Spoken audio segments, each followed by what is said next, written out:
એક વખત મહારાજ જૂનાગઢ પધાર્યા હતા અને સાથે કાઠીના સ્વારો પણ ઘણા હતા અને મહારાજને તે શહેરમાં પધારવું હતું.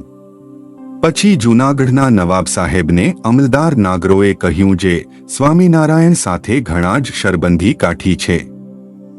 તે શહેરમાં આવશે તો તોફાન કરશે ને તમારું રાજ્ય લઈ લેશે. ત્યારે નવાબે કહ્યું જે મારું રાજ્ય લે તો સુખેથી લે, પણ તેને શહેરમાં આવવા ઘો. પછી નવાબે કહેવરાવ્યું જે હું ખાણું ખાઉં છું તે ખાઈ રહું ત્યારે મહારાજ પધારે. પછી મહારાજ સોનેરી વસ્ત્ર પહેરીને માણકી ઉપર વિરાજમાન થયા અને સાથે કાઠીના સ્વારો પણ ઘણા હતા. પછી જ્યાં રાજમહેલ પાસે આવ્યા ત્યારે કોઈક પ્રેમી ભક્તે ચીબડાની 2 કાકડી મહારાજને આપી.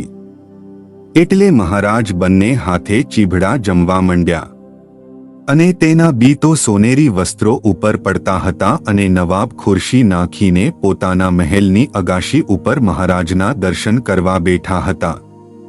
પછી અમલદારે નવાબને કહ્યું જે જુઓ સાહેબ, ભગવાન હોય તો આટલો વિવેક હોય કે નહીં, જે આટલા માણસ વચ્ચે ચીબડા ખાય છે.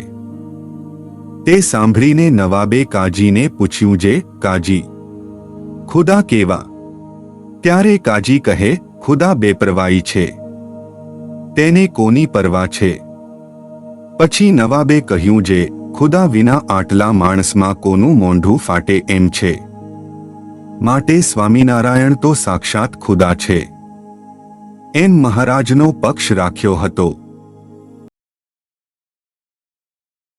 જય સ્વામિનારાયણ.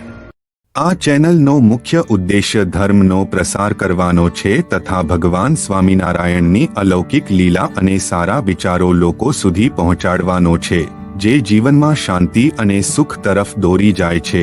આ ચેનલ પરથી જે પણ ધનરાશિ પ્રાપ્ત થશે તેમનો ઉપયોગ સમાજ સેવા, ગૌસેવા તેમજ લોક ઉપયોગી કાર્યોમાં થશે. ચેનલ સહજાનંદ ગાથા સબસ્ક્રાઇબ કરો, વિડિયો લાઇક કરો અને હા, તમારા મિત્રો સાથે શેર કરો.